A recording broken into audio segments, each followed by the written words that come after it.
Hello, welcome to Astro Breeze weekly transits. So, wow, we got an interesting week. It's not like jam packed with so much, but there's some pretty interesting, or I would say a couple really pretty significant aspects that we've got going on. So, we're right at the end of February, we're 28th. And if you look near the top of the chart, you'll see the biggest thing right now is, well, there's kind of two things, but this to me is bigger because the other one's longer lasting. Venus is conjuncting, it's walking into a conjunction of with the two benefics with Jupiter. And then I put Chiron here too this time. I don't look at that a lot because it just there's always so much and it gets a little complicated. But I wanted to just put this here because Chiron has been in Aries and it is the mentor, the wounded healer, somebody that is looking to get answers and things. But right now, today, you'll see that Jupiter is kind of like in the midpoint between Chiron and Venus. And we haven't talked a whole lot about midpoints, but just think about sort of monkey in the middle. But Venus and Jupiter, I mean, the two benefics, wow, they're going to meet and they're going to meet in Aries. That's not, if I were designing it, I don't know if I'd want to have them meet there, but I don't care, but I mean, it's like, wow, that doesn't seem like for me to have a meet in Pisces or Taurus or something, that would be more conducive to that would I would think, oh, that'd be so nice. But I'm glad they're meeting in Aries. It's going to be a bit more action and orientation of this niceness. Um, I think just because we're in such a different world now, I think this is like to me big healing. I think there's going to be starting some big realization of some big events toward some big healing, and boy do we need it. Big, I say, because Jupiter is there right now in the middle, and then Venus is going to meet up with that. And Venusian, things we value, things we love, those they're two good things, and it's coming over Chiron, the wounded healer. It's going to heal a lot of those things. So look what happens, well, as we go on tomorrow. Let me just get, there we go. So tomorrow it gets a little tighter. Look at the orb now. So we have Venus 11, 12, and 13. We get the orb gets a little tighter. So I think tomorrow, I mean, it's starting now, but I mean, there's so much coming out. There's so much, and there's so many people, and there's a lot of truths that are going to be coming out. I think there's definitely uh, there's some harsh realities, but there's a little softness here of that, but it's still in Aries, it's still going to be edgy, but it may be sugar coated. Maybe it's the best way I can say that a little bit, or maybe softened. The blow is softened. There's another interesting aspect going on, and I'm not going to put on all the aspect lines, but I'll just tell you about it because it kind of all ties in. There's um another aspect is called the quintile, and it's when you divide the circle by 5, quin, right? So if you divide 360 by 5, you get an even number. You get 72 degrees. And that, according to Rick Levine, is a kind of a mystical aspect. And it's out of the regular plutonic aspects. It's not the normal ones, because this one's based on that 5, and it's kind of like a very creative number. It's like where things are coming in. It's very mystical. It's kind of, again, things are coming in to reality. And the reason I bring it up because um, Venus and Jupiter are in a quintile to Pluto at 29 degrees.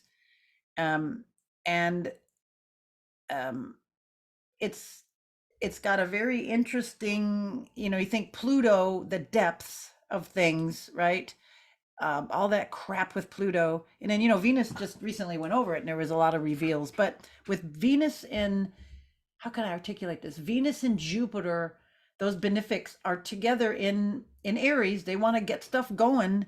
and they're in this magical creative energy with Pluto right before Pluto changes signs.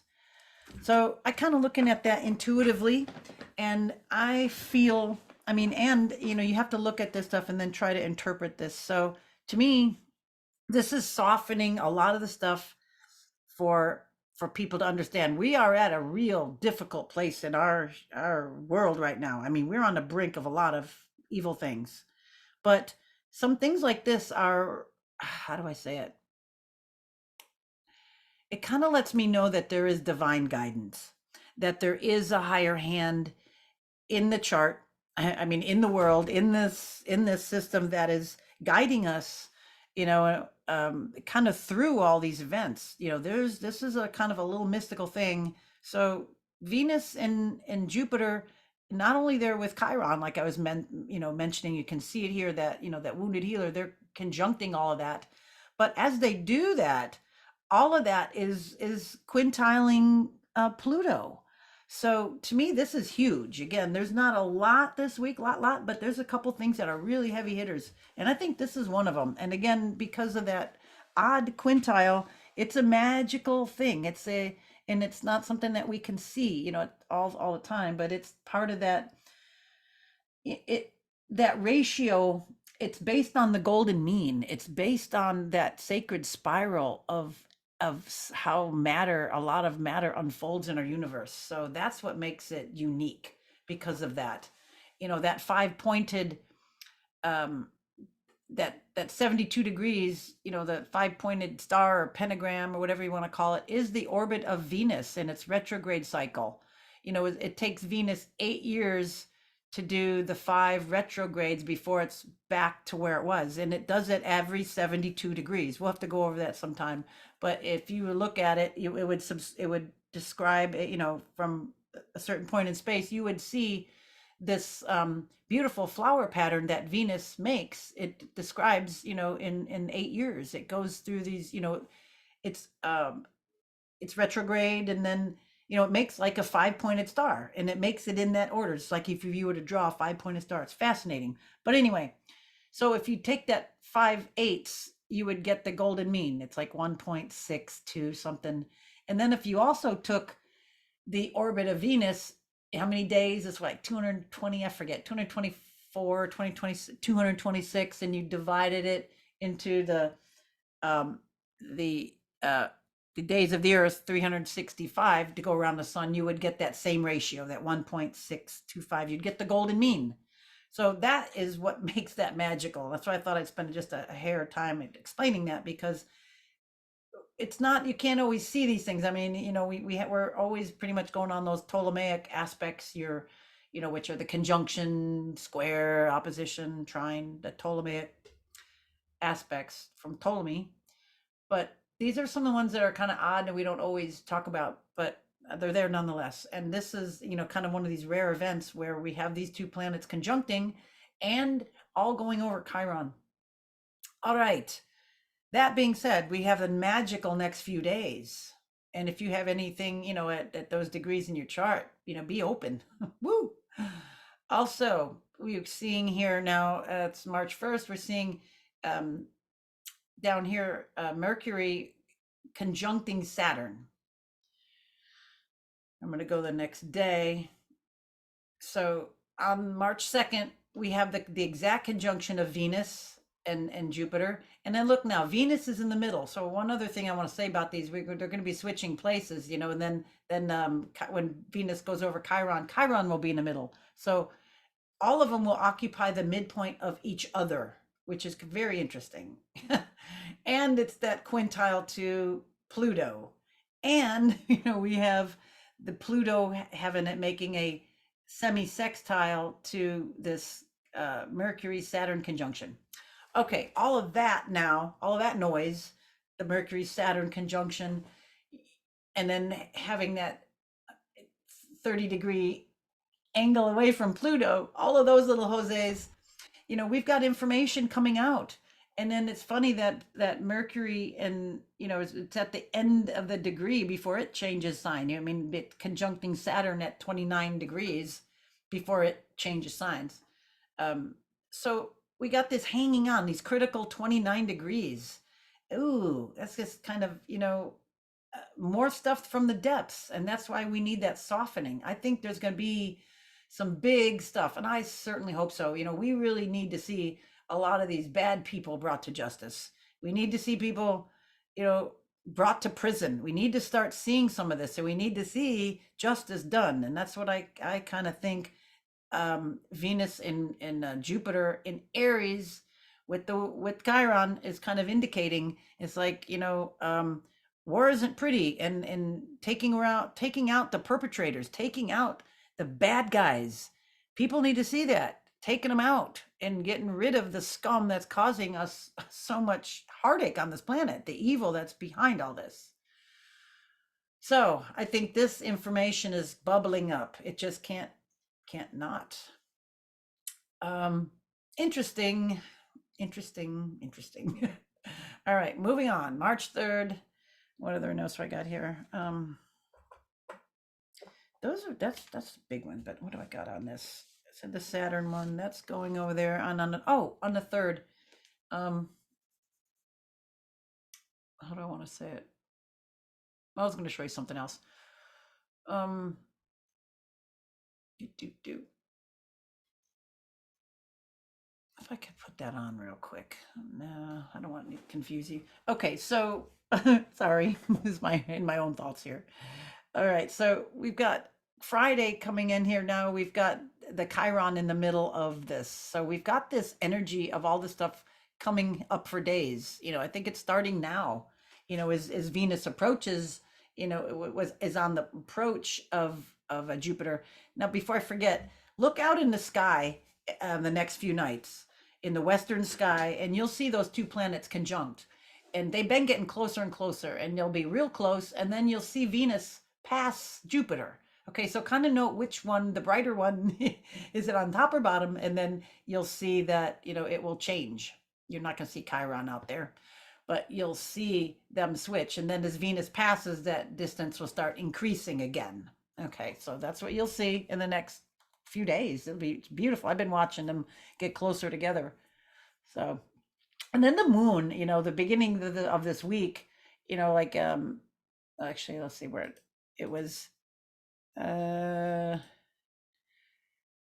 Today the moon is just finishing up in, you can see today, Tuesday, or yeah, it's just finishing up in Gemini, and it's just about to move into Cancer. So the moon moving through Cancer is going to square all this stuff here in Aries. So this is what I'm saying. It's not all just nice with the Venus Jupiter, which you'd think, and then wounded healer, but we got the moon making squares to this. So we've got some emotional stuff coming up. This is what I think people are gonna have to take a look at stuff, and I think we're gonna have some rude looks, but somehow it feels all right, and then we've got that quintile with that stuff and Pluto. So all of those things are being triggered. That's how the transits roll, which is really, really interesting. All right, let me move back over to here. Okay, so now we see, this widening, we came into it. Now we see it's widening here, with Chiron in the middle as we get towards Saturday, but we still got a lot of, even though that conjunction's over, we still got a lot of things happening. We got a rock and roll in here with all this energy. And then we have the sun about to sextile Uranus. And I think it's the next day. There it is. So Sunday, the sun, will be in a relationship with Uranus, and that could always trigger things. And we've got earth and water.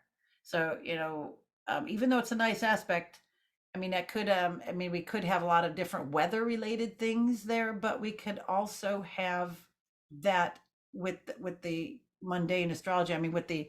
With the world events, some sudden insights, sudden clarification. So this is what I'm feeling, because we keep getting things that are going back to a lot of that knowingness, a lot of that information, a lot of these things coming. And look how quick Mercury is now going to be coming over the sun and then it's going to go over Neptune soon. We'll get to that next week, but we still got a couple days to go.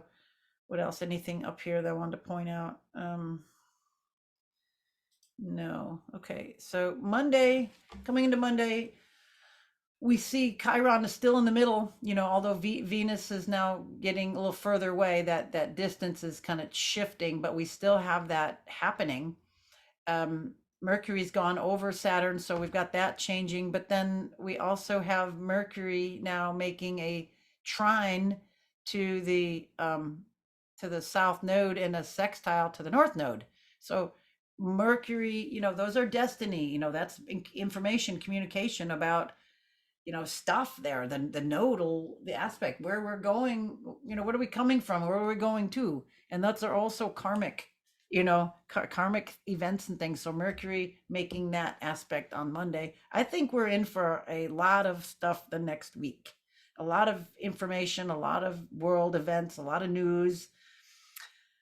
There's been a lot of bad disasters, a lot of things being done on purpose that I'm hoping that people can see. A lot of our food plants, food productions, things being burnt down. We've had disasters being caused on purpose. And that's a lot of sobering. But, most people in the United States still have it pretty good, but people need to be aware of this. We could have potential of rolling blackouts. We could be on the brink of nuclear war. I'm hoping that this, putting this energy of this divine, this quintile, to wake people up, and we need to be accountable and get these people that are evildoers or their minions start to wrap up the bad actors. That's the best way to say it. All right, and then we'll be back over here next week, and we can see on next Tuesday, Saturn moves into Pisces. Whole vibe of change. So I wanted to go there because this whole week is coming into this. We're now all coming into this next 2.5 year change. With Saturn moves into the next sign for next 2.5 years, Saturn is going to be about dissolving things. We'll talk more about that next week. But Saturn structures, Pisces, dissolving. So we can just play with all those adjectives. Dissolving structures, maybe organizing, maybe putting order to things that are nebulous. Go the other way around. Once you dissolve it, then you've got to put order into that. So just play with those terms of Saturn, borders, boundaries, organization, structure. Pisces, nebulous, dissolving, spaced out, compassion, bringing compassion to rigid things, so back and forth. So we got a whole change on that. And then pretty soon, we'll have the Pluto one. It's getting closer to its change as well. But I just want to end off today with the thoughts of, using that energy, anything in yourself, any woundedness that you need to face, anything that you need to share, any values, nice things, ways of bringing awareness, ways of bringing love to the world. It's, can we increase our meditation? Can we all hold the world? Like imagine you're a big angel holding the world in your hands, and at night, just around the whole globe. Since we're astronomically minded, if you blow yourself up, like make yourself be a big angel, and then imagine that you're just holding the earth as it's turning, in your arms, and knocking out all that space debris, and then just loving the earth. All right, I'm going to leave you with that today, and yeah, it's a really cool time. I think it's important to not be in fear, and to just take anything like that and put love back into this. And the more we can send love to our planet, just instantaneously imagine yourself as the little angel holding the planet, is a really powerful thing to help shape our reality. All right, that'll be it for today. So I guess that's it, and we'll see everybody next week. All right, bye for now.